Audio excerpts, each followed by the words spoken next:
Olha só, finalmente tivemos a Batalha de Winterfell, né? E claro que teremos resultados e consequências de tudo que aconteceu por ali, né? Porque foram várias situações diferenciadas. Então hoje a gente tá aqui para destrinchar isso e conversar com vocês o que pode acontecer agora pro futuro, baseado em tudo que aconteceu nessa batalha, né? Mas já vai deixando aquele like transudo aqui embaixo, se inscreve no canal e vem com a gente porque hoje a análise tá fervorosa, Gustavo. E lógico, tem vídeo todo dia aqui no Holandês Voador.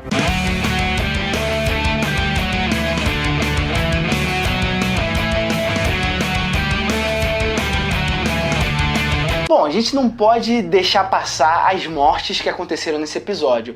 E lógico, não foram de personagens classe A, né, dos primeiros ali da primeira prateleira, mas foram de personagens muito importantes e que estão com a gente ali, alguns deles pelo menos, desde o início da série, né? Como por exemplo o Jorah e a Melisandre, né, a Mulher Vermelha. Então assim, a gente já pode analisar que a Daenerys, ela vai para Porto Real, lógico, ela quer conquistar o trono, tem toda essa situação. E o Jorah, cara, era um cara bem de confiança dela, era um cara que tava com ela em todas as horas, inclusive morreu por ela, basicamente, né? Falou que ia e fez. Falou que fez. Por isso eu gosto do Batman. Por isso eu gosto do Batman. Então assim, a perda dele já vai ser uma coisa muito grande pro caminhar da Daenerys, porque cada vez mais ela tá perdendo as pessoas de confiança dela, de uma determinada forma. Em relação a mortes nesse episódio 3 aí da Batalha de Winterfell, ele foi até um pouco didático em relação à distribuição, né? Os personagens que vão ser importantes para a Batalha dos Tronos viveram. Sim. Tirando o Jorah realmente poderia ter um papel ali em relação a ser a mão.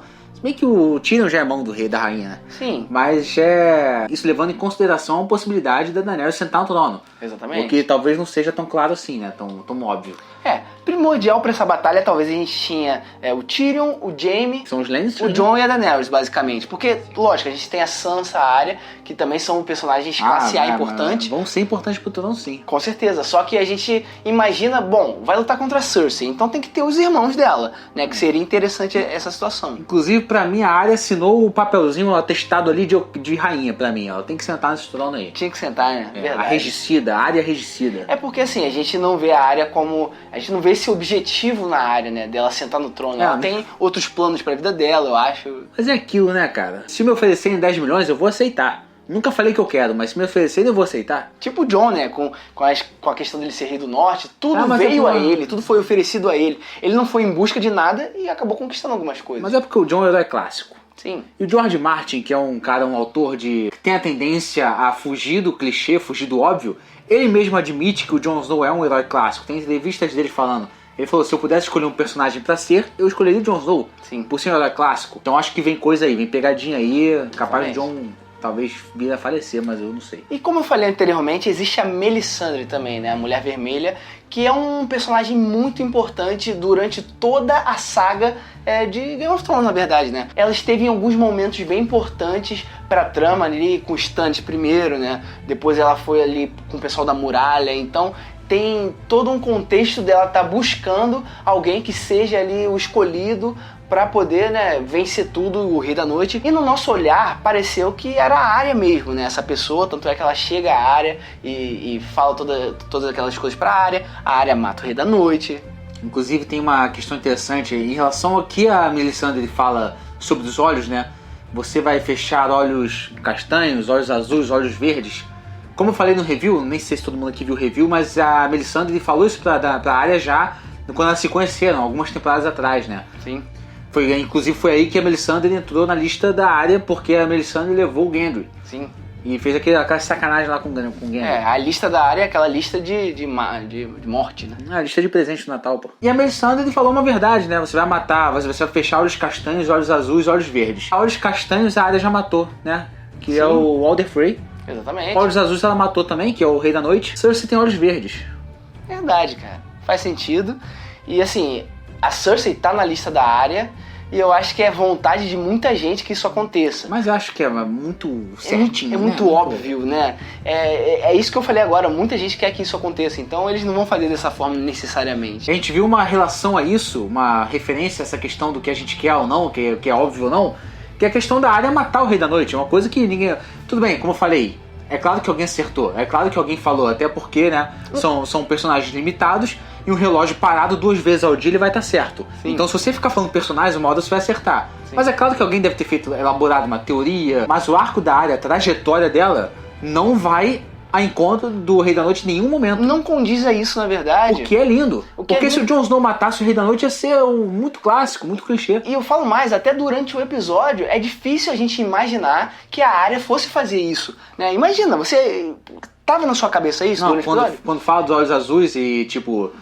Questão de hoje não, achei que ela era lá nos Chicocos lá, matar os Franciscos, os Cocos, todos. Exatamente, mas não necessariamente o Rei da Noite e ela conseguir vencer tudo. Mas então, o Winterfell tá agora no momento de reconstrução de novo, né? Porque o Winterfell foi o lugar que mais sofreu. Porto Real tá praticamente intacto, a não ser aquela explosão lá na... Né? Sabe qual é? Do Septo. A gente acredita que a batalha pelo trono vai ser em Porto Real, porque faz todo sentido, afinal o trono tá lá.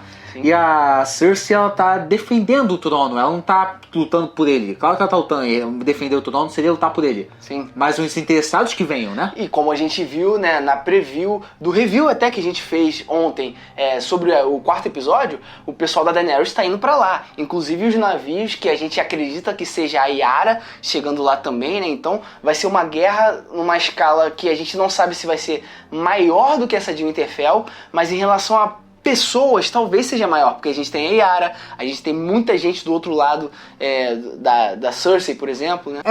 Eu falei sobre isso também na análise do preview que o Jonas vai apontar ali agora. Aqui, ó, no card. Porque a tendência, de ponto de vista criativo, é fazer uma batalha maior. Porque, né, o que vem depois tem que ser maior. Sim. Como eu falei, se a história fosse minha, eu botaria a batalha por Winterfell ali, contra os Caminhantes Brancos, no final. Porque eu acho uma batalha muito mais mortal. Sim. O que tá em jogo ali não é o trono, é vida ou morte. Sim. Né? Os Caminhantes Brancos são a morte, o Rei da Noite é a personificação da morte. De qualquer forma, mesmo que seja uma batalha maior em escala, o que eu acho muito difícil, né? Pelo menos em relação a efeitos especiais. Por um lado, a tensão vai ser menor de qualquer forma. Eu acho muito difícil fazer aquela tensão que a gente teve nos primeiros 10 minutos de batalha de Winterfell ali, né? Eram tensos pelo que estava em jogo. Sim, exatamente. A expectativa pra essa guerra, antes desse episódio acontecer, já era muita pra gente, né? De qualquer forma, eu vejo sentido, eu falei que a minha história seria diferente, mas eu vejo sentido em encerrar Game of Thrones, a Guerra dos Tronos, com a Guerra dos Tronos, com a Guerra pelo Trono. Faz sentido, né? Em tipo, a gente começou a série aqui, a gente vai acabá-la aqui, a gente vai acabá-la aqui. Né? Vamos acabar aqui juntinho, né? Todo mundo aqui, como a gente começou, né? Fazendo muitas referências ao começo. Exatamente. Faz sentido, é legal eles acabarem com a gente mais pertinho, assim, juntinho. Sim. Muito inho. Muito inho. Mindinho, que tá vivo. É muito difícil prever, né, como é que vai ser. O episódio 4, ele claramente vai ser um episódio preparado, assim como o 2 foi, né? Sim. Porque a gente sabe que no 5º episódio vai ter uma batalha, e o último episódio eu não tenho ideia do que esperar. Eu acho que vem surpresa, eu acho que tem coisa que a gente não espera aí. Com certeza, porque assim, se eles querem deixar essa batalha pro 5º episódio e penúltimo episódio, o que vai acontecer no último? Porque que assim, é o episódio dirigido pelo Sapotnik, o 5º episódio, que é o cara das batalhas, então é evidente que o 5º episódio vai ser uma batalha. Exatamente, porque... E o último episódio, que também provavelmente aí vai ter 1h20. O que eles querem mostrar? Lógico, eles querem mostrar o pós, né? O que vai acontecer pós-batalha, como é que eles vão estabelecer a pessoa que vai sentar no trono, enfim, se tiver alguém que vai sentar no trono na verdade. Só que é muito tempo de episódio pra gente analisar só isso, entendeu? Pode ser que algumas coisas que a gente não esteja esperando aconteçam de fato. Eu acho que existe uma possibilidade do arco Corvo de Três Olhos, Bran... todo esse arco dele ainda não ter acabado. Sim. Eu acho que a gente vai revisitar mais algumas coisas da história. Tem toda essa questão do Bran ter levado o Rei Louco à loucura. Sim. Vamos supor lá, o Bran voltou, viu o Odor, e aí veio o Odor, né? Veio a questão dele só falar Odor o tempo inteiro. Sim. Teve toda essa construção, né? O Bran alterou uma coisa que já estava escrita. Sim. Então, vamos supor que o Rei Louco viu o Bran, ficou maluco. Sim, exatamente. Mexeu alguma coisa ali que ele ficou louco. Tem essa teoria também. Então acho que o arco Corvo de Três Olhos / Bran, talvez até Rei da Noite, talvez não tenha acabado. Talvez. É possível, assim, como é Game of Thrones, a gente não pode descartar nada, por isso que às vezes a gente faz alguma teoria aqui no canal, ou conversa sobre alguma coisa meio que mirabolante, né, desse negócio do Bran ser o Rei da Noite, da Daenerys se tornar uma possível vilã, entre muitas aspas, porque a gente sabe que Game of Thrones não tem tantos vilões e mocinhos assim, ainda é Game of Thrones, então assim, pode ser que o resultado final não seja tão clichê ou esperado como muita gente acredita, né? Porque o Rei da Noite morreu. Morreu. Acabou o Rei da Noite. Talvez não. Quando a gente faz esse tipo de vídeo é justamente para discutir e debater sobre as coisas que podem acontecer no futuro e nada é descartado, cara, nada. Personagens que já morreram, de repente alguma coisa aconteceu, o próprio Rei da Noite, tem muita gente que fala do Mindinho, né, de repente do Mindinho ainda tá vivo, ter sido um cara aí das faces, né, ter mudado de rosto no momento que ele morreu. Então assim, tudo é plausível aos olhos de Game of Thrones. Só queria deixar claro uma coisa em relação aqui à teoria do Mindinho. A gente fez um vídeo falando sobre algumas teorias, a gente inclusive passa por essa do Mindinho, que eu achei um absurdo na época. E muita gente comentou no vídeo falando, mas pra usar outra face, o cara tem que estar morto. Então como é que o Mindinho seria uma pessoa com a face dele se ele tá vivo? A gente lembra no final da 5ª temporada, quando o Jaqen H'ghar envenena a Arya, ele toma um veneno, cai no chão, a Arya vai tirando as máscaras.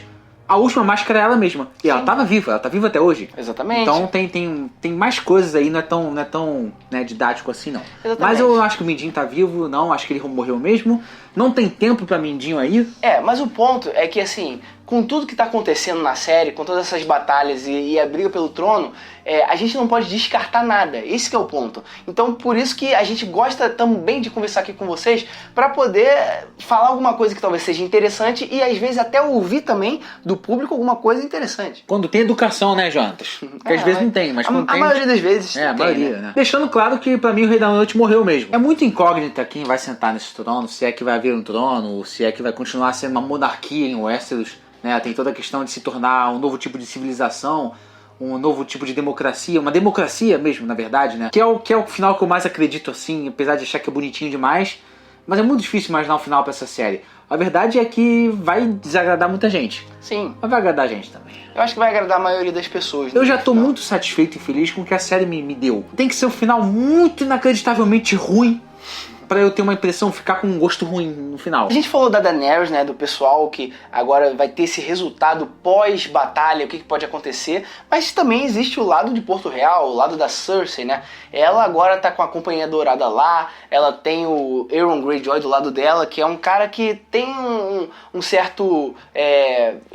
uma certa situação ali política que faz com que convença outras pessoas. Ele que trouxe a Companhia Dourada. Ele tem uma lábia. Ele tem uma lábia, ele tem ali toda uma malemolência, um gingado que, né, pode ajudar em alguns momentos. Então, existe o lado da Cersei também, que não é um lado enfraquecido, porque a gente já imagina, Daenerys saiu da batalha contra os Caminhantes Brancos muito fortalecida, com os dragões, com os Imaculados, alguns Dothrakis eu acho que ainda sobraram, que voltaram de lá do final, mas foram muito poucos, na verdade. 5. Uns 5. Se você vê a tradução do nome, ó, Game of Thrones, né, tudo bem que é traduzido como guerra, mas realmente um jogo de xadrez. Sim. Muita gente fala que vai acabar a série com o Sam contando a história. Eu acho que vai acabar a série com o Varys e o Mindinho jogando xadrez. O Mindinho voltar? Não, tipo, sabe... Entendeu? Eles estão contando a história, só que não é uma história que tá lendo, é um jogo de xadrez que o Mindinho tá jogando com o Varys. É brincadeira, tá, gente? Mas e você, hein? Você acha que os resultados dessa batalha contra os Caminhantes Brancos vai ser uma coisa muito ruim pra Daenerys, por exemplo, porque ela perdeu muitos soldados? Ou você acha que ela sai mais fortalecida ainda? Deixa aqui embaixo nos comentários sua opinião, porque a gente quer conversar com você também sobre. Então é isso, não esquece de deixar aquela martelada no like aqui embaixo para ajudar a gente na divulgação desse vídeo. Se inscreve no canal para continuar acompanhando vídeos de Game of Thrones como esses daqui, porque a gente tá lançando direto, né? Confere aqui embaixo na descrição do vídeo nossas redes sociais, principalmente o Instagram, segue a gente lá. É isso aí e valeu, né, Gustavo? Valeu.